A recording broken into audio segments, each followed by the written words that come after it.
저녁 무렵 아파트 부엌에는 김치찌개가 보글보글 끓고 있었고 수지는 땀을 훔치며 국자를 저었다.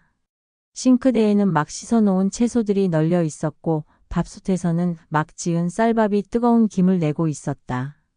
평범하고 익숙한 풍경이었지만 그녀의 마음속은 늘 긴장으로 가득했다. 안방에서 텔레비전을 보던 시어머니가 부엌으로 나와 며느리의 손길을 풀어보더니 곧바로 목소리를 높였다. 김치찌개 간이 왜 이렇게 싱거워? 된장이라도 좀 더 넣어야지. 수지는 애써 미소를 지으며 대답했다. 어머니, 요즘은 싱겁게 먹는 게 건강에 좋다고 하더라고요.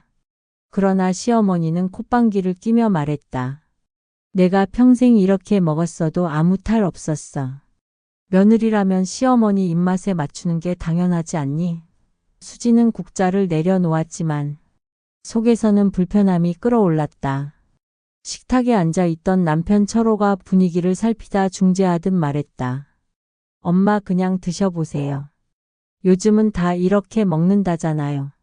하지만 시어머니는 고개를 획 돌리며 중얼거렸다. 내 아들은 내가 키운 입맛이 있는데 며느리가 다 바꿔버리네. 짧은 저녁 식탁은 언제나 이런 식이었다.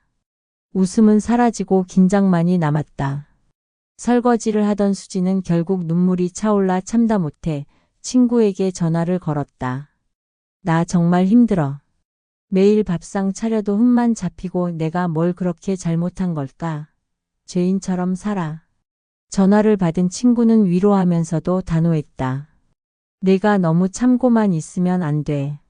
한 번은 제대로 말씀드려야 해. 안 그러면 더 힘들어져. 전화를 끊은 후에도 수지는 잠들지 못했다. 옆에서 곤히 자는 남편을 보며 속으로 중얼거렸다. 나는 왜 이 집에서 이렇게 살아야 하지? 다음날 아침 세탁기 앞에서 일이 터졌다. 시어머니가 큰 소리로 외쳤다. 수진아, 이게 뭐야?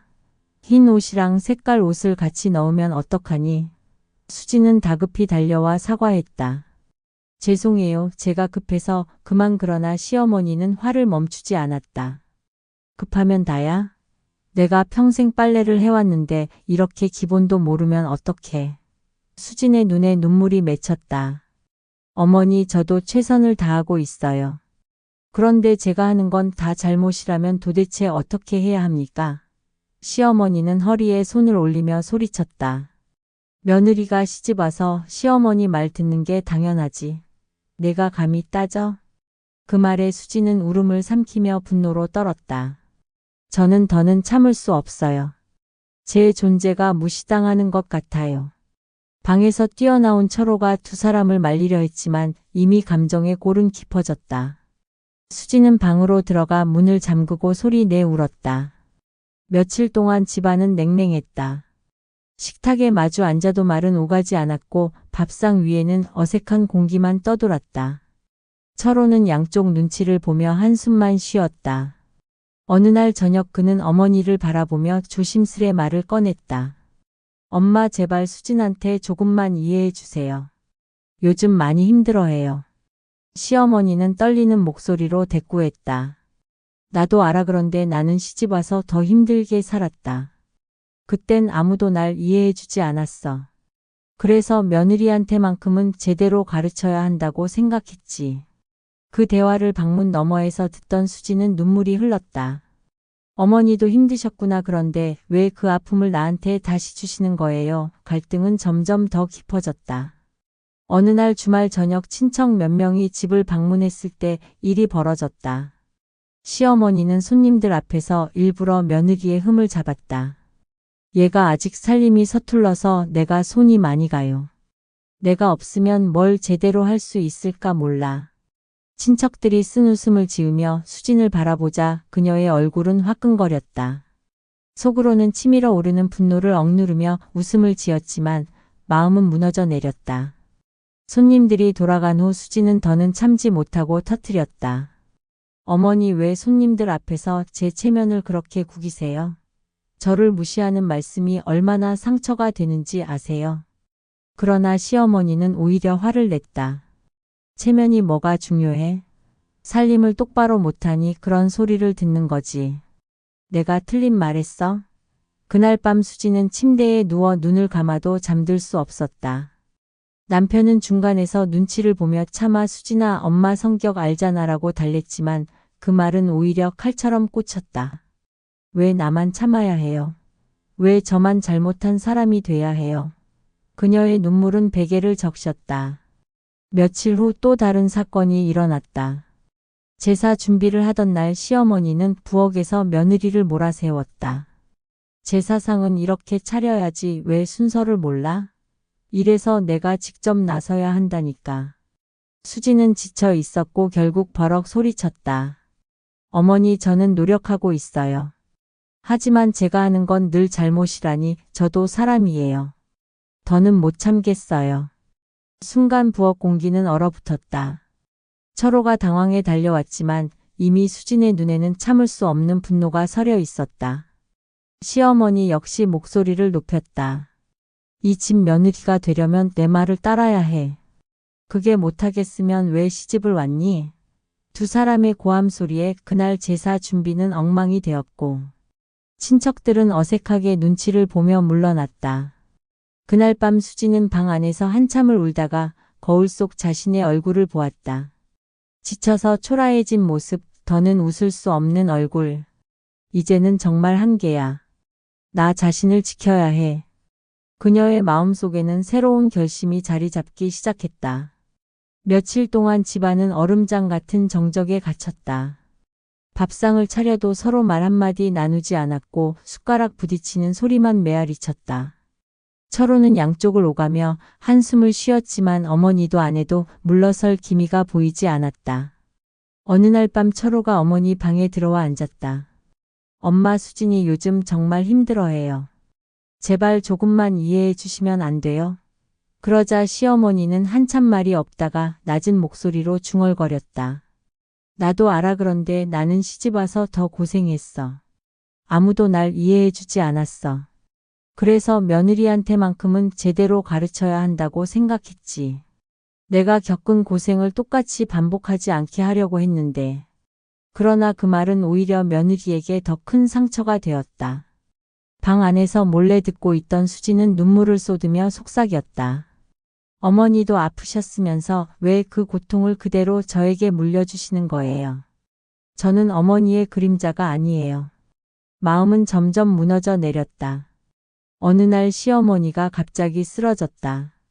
급히 병원으로 옮겨졌고 철호와 수지는 놀라 서둘러 따라갔다.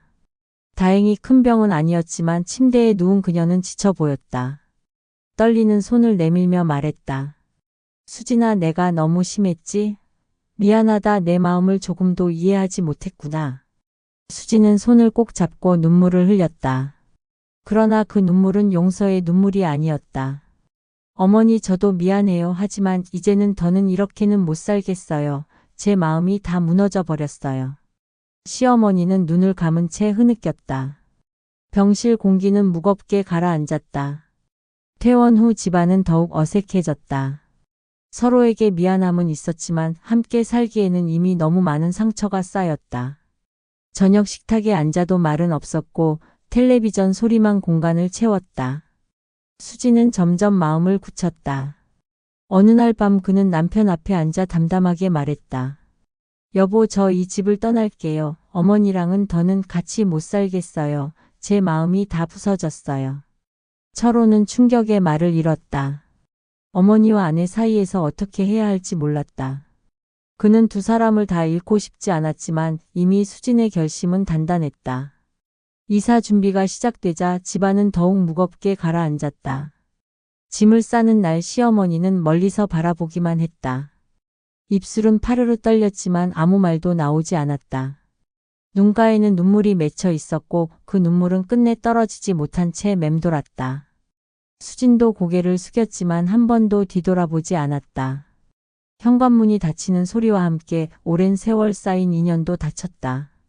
철호는 멍하니 서서 짐을 싣는 아내를 바라보다가 무릎을 꿇듯 주저앉았다. 그는 어머니와 아내 사이에서 끝내 누구도 붙잡지 못했다. 그 무능력함이 그의 가슴을 무겁게 짓눌렀다. 시어머니는 텅 빈 집에 홀로 앉아 있었다.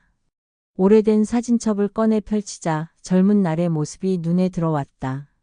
환하게 웃는 어린 철호와 곁에 서 있는 남편, 그리고 아직 풋풋했던 자신. 사진 속 웃음은 찬란했지만 현재의 현실은 텅 비어 있었다. 그녀는 흐느끼며 사진을 끌어안았다. 내가 왜 이렇게까지 살아왔을까? 왜 똑같이 며느리에게 상처를 줬을까? 후회가 몰려왔지만 이미 늦었다. 수지는 새로운 보금자리를 찾아 작은 원룸에 들어섰다. 낡았지만 자신의 공간이라는 사실이 위로가 되었다. 창문을 열자 차가운 바람이 불어왔고 그녀는 깊게 들이마셨다. 오랜만에 느껴보는 자유였다. 눈물이 흘렀지만 그 눈물은 더 이상 억눌림의 눈물이 아니었다. 새로운 삶을 향한 다짐이었다. 그녀는 거울 앞에 서서 초라하게 일그러진 얼굴을 바라보다가 스스로에게 말했다. 이제는 나를 위해 살 거야. 더는 죄인처럼 살지 않을 거야. 철호는 여전히 멍하니 서서 떠나간 아내의 뒷모습을 떠올렸다. 그는 어머니 곁에 남았지만 마음은 공허했다. 두 여인을 지키지 못한 자신이 가장 한심하게 느껴졌다.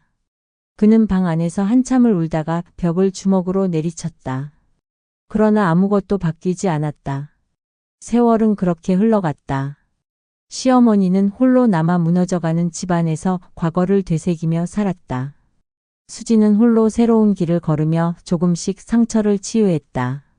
철호는 그 사이에서 방황하며 죄책감에 시달렸다. 세 사람은 같은 하늘 아래 있었지만 각자의 길은 완전히 달라졌다. 상처는 결국 화해보다 단절을 선택하게 만들었다. 그 선택은 아프지만 누군가에게는 살아남기 위한 마지막 길이 되기도 한다.